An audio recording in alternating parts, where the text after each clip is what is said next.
Hi, Sarah. How did she go down with the family? Well, in fact, when the Duchess of York first walked into the Sargisons family home in Hull, they didn't know who she was, but they soon bonded with her, as you can see from that clip. They were having a laugh together. She was there to try and help them live more healthily on a budget of just £80 a week for a family of 6. Mum and Dad both out of work, both suffering from health problems, all of them. All of the children, except the very youngest, who's 7, smoke heavily as well. And the Duchess of York wanted to try and get them to think differently about what they put into their bodies.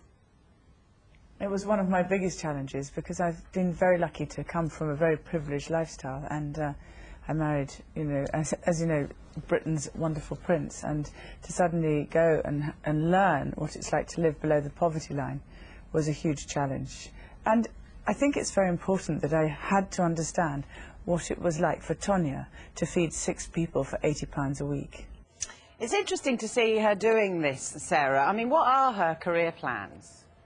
Well, the Duchess of York says this was a fact-finding mission. This was about her learning from one family so that she could try to help more families in Britain. She wants to come back to Britain. She spent the last 12 years working in the United States as an ambassador for Weight Watchers. Now she wants to come home. She says Britain is her home.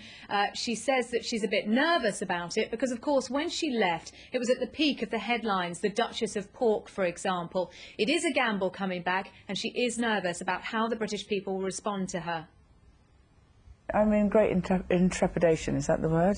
Because I just don't know what the reaction is going to be. What I know is when I walked through the door of the Sargisons' house, they didn't know who I was. And I would like to think that I can come back. But I don't know, Sarah. It's just a question of whether the country won't have me back.